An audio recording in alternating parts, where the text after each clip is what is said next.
এখানে মাদারবোর্ডের এক প্রান্তে আমি টাটা আর হলো সিএমডি টানছি, আর সিএল কে যে লাইনটা আছে এটা আমি সরাসরি আইসি ডিল করে সিএল কে এই পয়েন্টটা বের করছি। এই মডেলের কাজটা খুবই জটিল, আর একটা লাইনের জন্য দেখা গেছে আইসি টা ডিল করতে হয়েছে।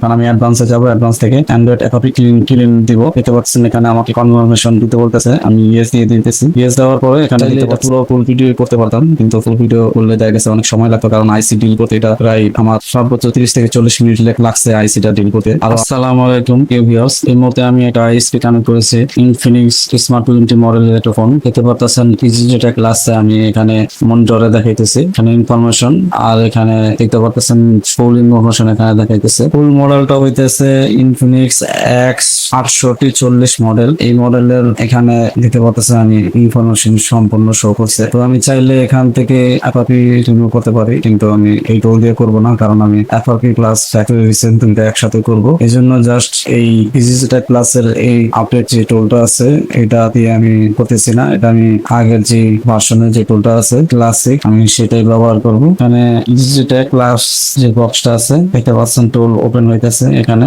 আমি ইউএনসি তে যাবো, তারপরে ডিটেক্টেড দিব। ডিটেক্টেড দেওয়ার পরে এখানে দিতে পাচ্ছেন এখানে ইনফরমেশন শো করছে, কারণ আমি অ্যাডভান্সে যাবো, অ্যাডভান্স থেকে অ্যান্ড্রয়েড অ্যাপি ক্লিন দিব। দেখতে পাচ্ছেন এখানে আমাকে কনফার্মেশন দিতে বলতেছে, আমি ইয়েস দিয়ে দিতেছি। ইয়েস দেওয়ার পরে এখানে দেখতে পাচ্ছেন আমার এখানে factory reset plus Appy reset, এমনকি ইউজার ডাটা রিসেট ইউনিসে এখানে দেখতে পাচ্ছেন সব 0 শো করতেছে। পার্টিশন, আমার পার্টিশন এখানে আর কি কোনো লক নাই, ইউজার ডাটা পুরো ক্লিন। তো আমি এখন আমার কাজটা শেষ, আমি সেটটাকে ওপেন করব। তার আগে আমি দেখাইতেছি এটাকে আইসি কিভাবে আমি কানেক্ট করছি। আমি বক্স থেকে কেবলটা আলাদা করলাম। এখানে দেখতে পাচ্ছেন এখানে মাদারবোর্ডের এক প্রান্তে আমি টাটা আর হলো সিএমডি টানছি, আর সিএল কে যে লাইনটা আছে এটা আমি সরাসরি আইসি ডিল করে সিএল কে এই পয়েন্টটা বের করছি। এই মডেলের কাজটা খুবই জটিল, আপনার একটা লাইনের জন্য দেখা গেছে ওরা আইসি টা ডিল করতে হয়েছে। এখানে দেখতে পাচ্ছেন আমি এই লাইনটা এখান থেকে তুললাম, এটা ক্লিন করে দেখাই যে আমি কোন জায়গা থেকে লাইনটা টানছি। এখানে আমি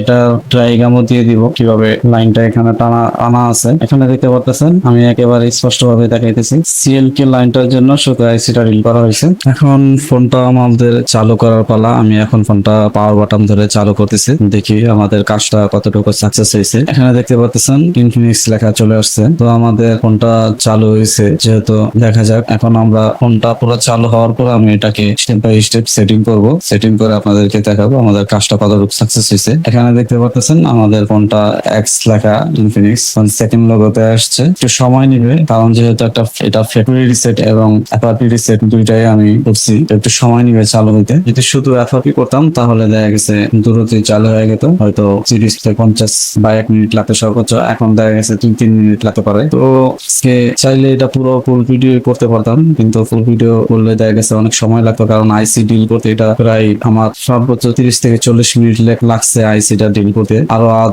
আরো কিছু কাজ ছিল, যার কারণে আমি এটাকে বেশি বড় লং করি নাই ভিডিওটা, জাস্ট আপনাদেরকে দেখানোর জন্য আমি এটাকে সামান্য ভিডিও করছি। তো এই ধরনের ভিডিও প্রতিনিয়ত আমার চ্যানেলে পেতে চাইলে আমার চ্যানেলটা সাবস্ক্রাইব করবেন, লাইক কমেন্ট শেয়ার করবেন অবশ্যই। দেখতে পাচ্ছেন আমাদের সেটা চালু হইতে এখনো সময় নিতেছে। আলহামদুলিল্লাহ দেখতে পাচ্ছেন সেটা এখানে চালু হয়েছে। এখন এখানে আমরা ল্যাঙ্গুয়েজ দিয়ে এটাকে সেটিং করতেছি, দেখতে পাচ্ছেন লোড নিতেছে। লোড নেওয়ার পরে আমরা পুরোপুরি ল্যাঙ্গুয়েজ সেটিং করে তারপর আমরা সেটাকে ওপেন করবো। তো দেখতে পাচ্ছেন আলহামদুলিল্লাহ আমাদের সম্পূর্ণ অ্যাপ্লিকেশন সবকিছু চলে আসছে, এখানে সবকিছু ঠিকঠাক আছে। তো এখানে দেখতে পাচ্ছেন আমাদের মডেলটা এখানে দেখাইতেছি X6840 মডেলের। তো এই পর্যন্তই দেখা হবে নতুন কোনো ভিডিওতে। সে পর্যন্ত সবাই ভালো থাকবেন, সুস্থ থাকবেন। আল্লাহ হাফেজ।